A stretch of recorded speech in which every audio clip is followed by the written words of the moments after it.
I have re-recorded this video a couple of times now. Um, I understand why it has to be a video, I do, but I kind of hate that it has to be a video, especially a one-take video, because I'm so anxious on camera. I did not last long as a TikTok creator. But anyways, let's get into it. What is your biggest interests and hobbies? So interests, you could probably guess at least one. I'll be a little bit more general with it and say typology, just in general. It helps me to make sense of the world around me, and to kind of organize my thoughts by putting people in categories. And I know that really bothers some people, but that's just how I make sense of the world around me. Um, Also, I do a lot of research into typology as well I mean, in hopes of better communicating with people. I was diagnosed quite late with ADHD, so being misunderstood and feeling like I'm misunderstanding other people are really big things to me. So yeah, better communication. Other interests would be, at least right now, my interests fluctuate so much, but I'm really into astronomy. And by astronomy, I don't mean like the science behind it or physics or any of that stuff. I don't really understand that stuff because I don't have like the background knowledge that I feel like I would need to begin to understand those concepts. Not for lack of trying. I have tried to jump into the middle of it, but not with great results. But I'm more interested in like, I don't know, the just really, really large astronomical bodies. That's what I want to know. I want to know what it would be like to float next to a supermassive black hole and what that would look like, what that would sound like, what that would feel like. And I know that the human brain just is not capable of fathoming something like that because they are so monstrously large. But I have a really overactive imagination, so I'm still trying anyway. Other things, I'm really into history.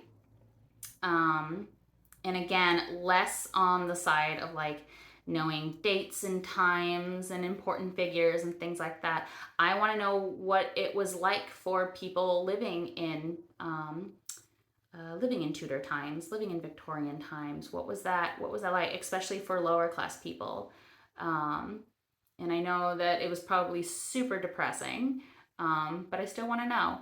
Uh, Specific things, aside from the eras that I just mentioned, specific events, I'm really into researching, like the Titanic. I did a lot of research at one point on 9/11. Just a lot of tragedies. I've got a preoccupation with death because I'm afraid of death. Not so much me dying, I'm afraid of my loved ones dying and leaving.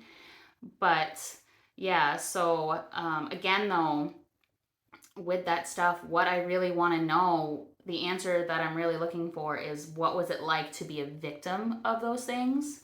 What was it like to be trapped like that and know that you're inevitably going to die in the next couple of minutes, or not know?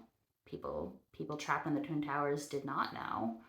Um, but yeah, super morbid. But that's the answer I'm looking for, and an answer I will never get because I can't ask the victims what it was like. I can only ask the survivors.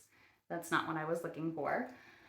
Let's see. I'm really into anime because despite everything I just said about my morbid interests, I really like fun, fantastical storylines, and anime usually provides exactly that, like really zany things. And I like the art style a lot as well. I'm very attracted to the animation in a lot of anime, especially the movies where they get hyper detailed. Oh, I could stare at that forever. But yeah, so I also really like to read, and again, I read more of like books geared to a younger audience, so young adult, middle reader, because the storylines are just a lot more fun. Some of them do deal with death, but it's very lighthearted because of the audience that they're catering to. And I just find adult fiction to be too melodramatic, too angsty. a little too sexual. That's not really what I'm looking for in my books. I like fantastical, crazy storylines. I like fun storylines. So, other interests, like I said, they fluctuate all the time. Those are probably like the big ones, though, that I keep coming back to. I'm also a new mom, so in terms of like interests and hobbies, that's just mainly what I do now is I take care of my baby. But anyways, hobbies. To be more specific on my hobbies, writing, drawing. I like to draw. I'm a very visual storyteller. So comics, geez, TV, reading, like I said. These are all things in theory, though, because in reality, what I do all day, every day is I take care of my baby and I mindlessly scroll social media, hoping to numb out my anxiety, and just end up finding more things to be angry and anxious about. So it works really well. Do you see yourself as an assertive person? Why or why not? So, funny story, I do not see myself as an assertive person, actually. I see myself as a very passive person, a pushover, somebody who does not stand up for my beliefs because I'm so afraid of conflict. And I'm also afraid of looking stupid. When I get in conflict, my brain just kind of shuts down. Also, when I'm on camera, my brain just kind of shuts down. But yeah, I'm very self-conscious about my competency, and so I don't stand up for my beliefs because I just don't think I'm going to do it justice. My brain shuts down, and I can't articulate intelligently, and so I end up just doing worse for my causes than better. But anyways, so I don't see myself as an assertive person. But the funny story is that I recently asked my friends, and they all see me as an assertive person and a very strong personality, which blew my mind. I was like, have we even met? That's crazy. But yeah, that was really weird to hear. I know my husband, though, would definitely call me an assertive person because he is my safest person. So he is definitely the one that I'm not afraid of challenging. I'm not afraid of like kind of going toe to toe with him. You know what I mean? So, and I will state what I want with him, and I'll be grounded in that. Anyways, so yeah, I don't think I'm assertive. Other people think I'm assertive. What is your best and worst quality? Okay, I hate this part of job interviews because I hate promoting myself. I don't really see a lot of my good qualities. And there's just a part of me that feels very narcissistic to talk about my good qualities, and I hate that. And I'm also trying to manage expectations, right? So if I tell you I'm a really fast learner, and then you hand me something to learn and it takes me hours and hours and I have to ask you a million questions, I don't want you to come back and be like, I thought you said you were a fast learner. You lied to me. So yeah, so I try not to talk about my good qualities like that, especially because a lot of my good qualities, I have a lot of negatives to them as well. But so anyways, I have really high self-esteem. No. I know I'm very kind. I know I can be very kind.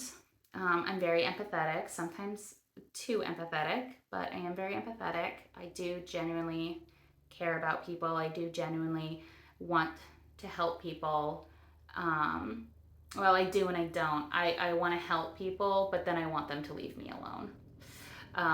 When I think about, what would I do if I won the lottery? It always involves things like paying off people's student loans or going to Walmart and paying off all the, what's that called? Layovers or whatever, where they buy a bunch of stuff and then they pay it later. Anyway, paying off all of that around the holidays, but always doing it anonymously because I don't want the attention.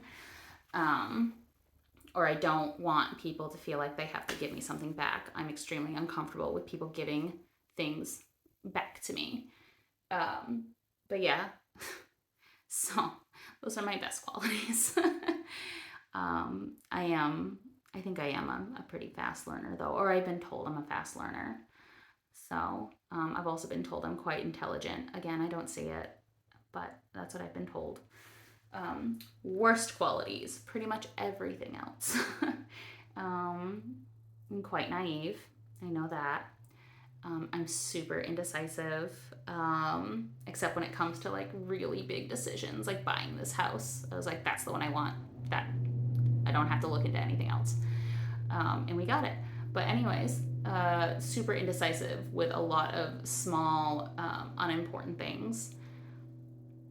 I think I'm pretty inconsistent. And again, this is another one where my friends perceive me as a very consistent person. Like I've had the same favorite color since I was 10, and I've had the same favorite song since 1998 and things like that. So my best friend says I'm the most consistent person that she knows.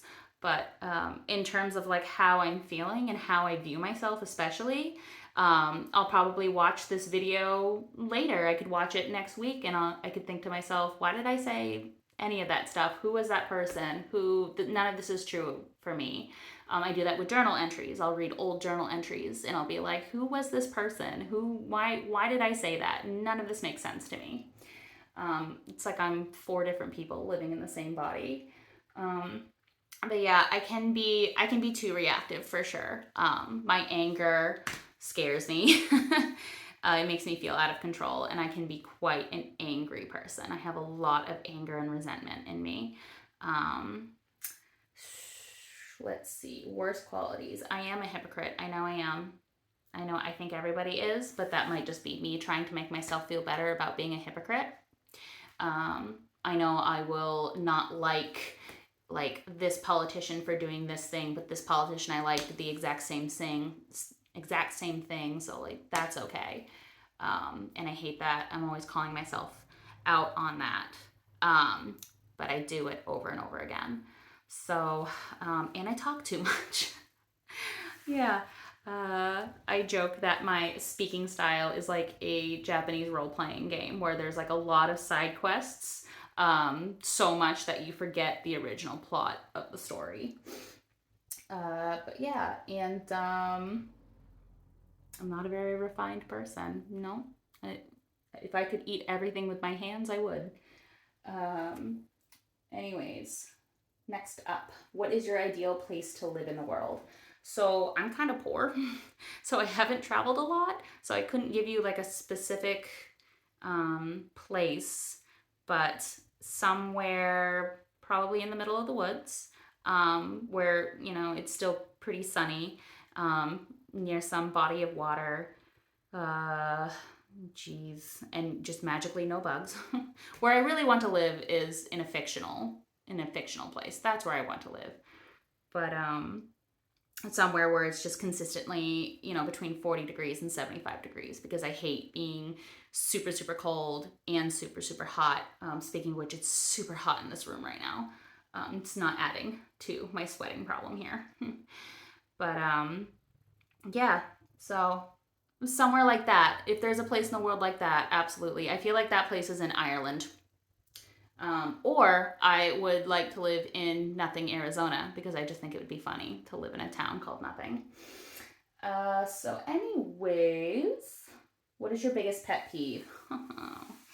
Everything. I'm the most bothered person you've ever met. I'll never show you how bothered I am, but let's see. Arrogant people.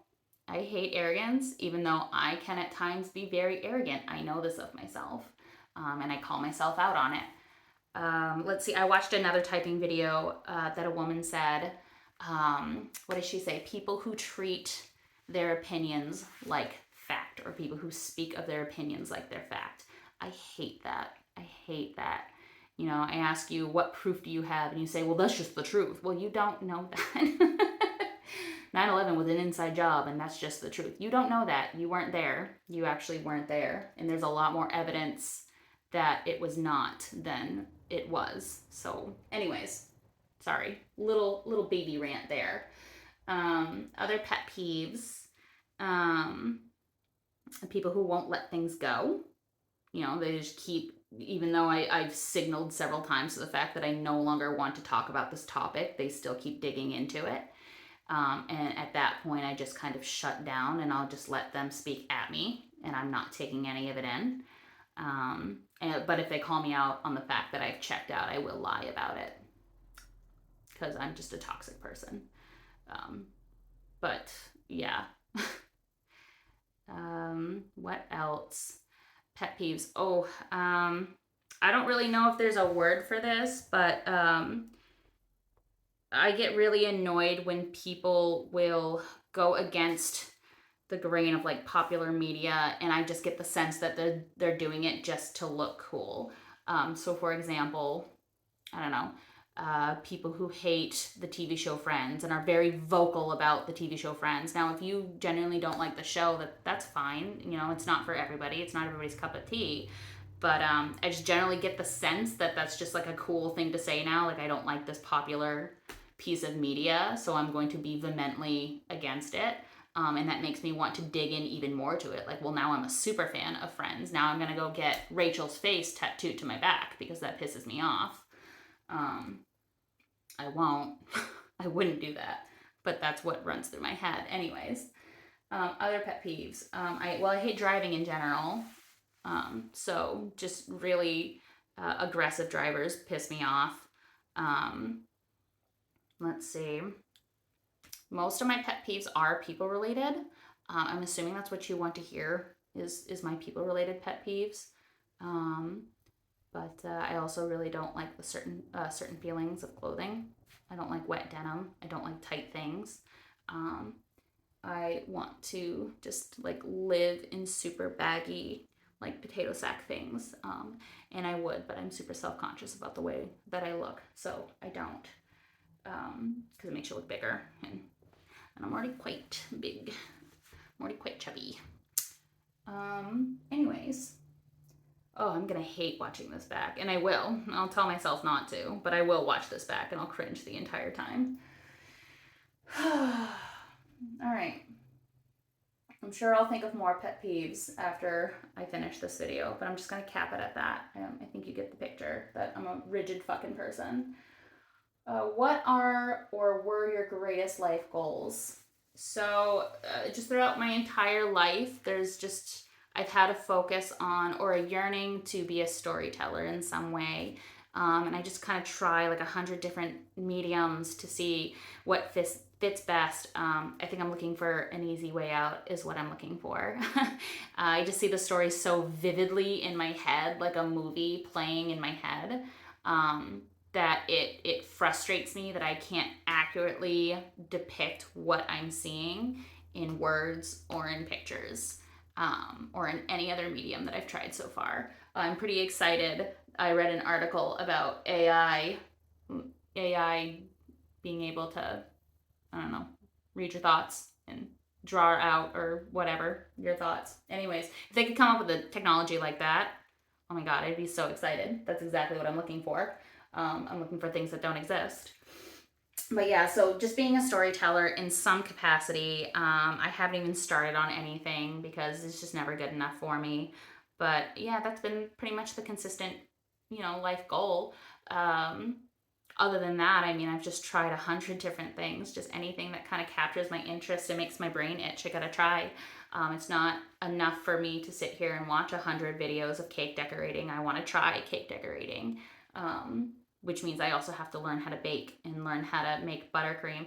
I know I don't actually have to, but that's my thought process, is if I'm going to do it, I'm going to do the whole goddamn thing, and I'm going to do it perfectly. And if I'm not immediately good at it, I'm going to abandon it and go on to the next thing. So yeah, when I was a kid, my dream was to be an animator. But I really dropped the ball on that. I did not do a portfolio. I did not get into like a nice art college. I did not move away to, work for whatever Pixar. It didn't happen. I was too scared. I went the easy route. So anyways, what was the most stressful time in your life and why?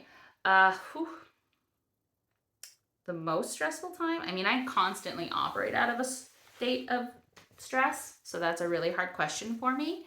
But probably the darkest times in my life was like right after high school. I worked for Wendy's, and that was just a god awful job where I was treated like a number and I was pushed around a lot, and just really, it was not a good place to work.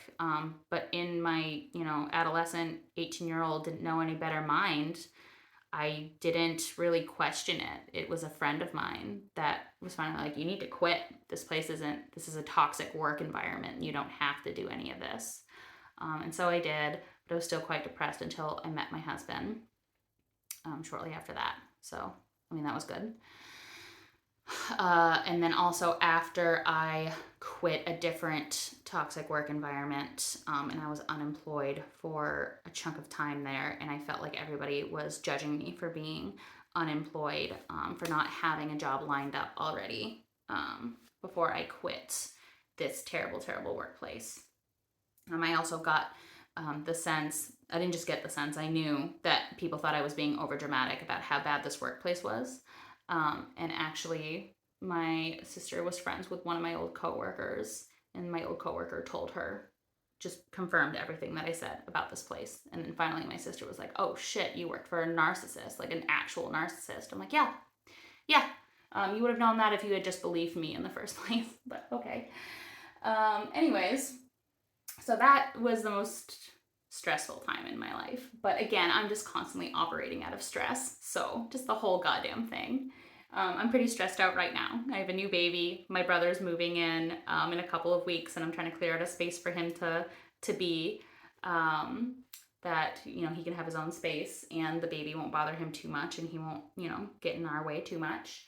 And I'm just got a lot of family commitments right now as well. I don't know how I always end up being this person that helps out everybody and organizes all these things and does all these things, because again, I'm the one with ADHD. I mean, planning and coordinating and time management and focus are all of my weak points. But this is where I end up. So, yep. What was the best time in your life and why? I have a lot of holes in my memory, actually. I don't have like a lot of standout happy memories, to be honest with you, but I mean, probably my honeymoon. That was a pretty good time. My honeymoon, we went on a cruise, and then we went to Universal Studios. So I kind of got to appease that inner traveler of mine, and also the huge inner nerd, because I went to Harry Potter World. And that was super exciting. Before my daughter was born, that was my happiest memory, was walking into Diagon Alley. I'm not joking. Yeah, probably that. And yeah, the day my daughter was born, that is a very happy memory for me as well. It was a happy memory, but I've never experienced emotions on quite that level before. That was a crazy amount of intense emotions, good and bad, but intense emotions just are uncomfortable whether they're good or bad. So I had a hard time with that. And I also had postpartum anxiety. Wow, I'm noticing a theme in everything I'm saying, where everything has to come with some sort of negative, which is funny because I also thought I was a pretty positive person. No, I guess not. Or I could be both. I could be both positive and negative, I guess. I could be a whole ass magnet. Yeah, so I think that's about it. Yeah, that was the whole list. That was the whole thing. I don't know how to end these videos, so I'm just not going to. Bye.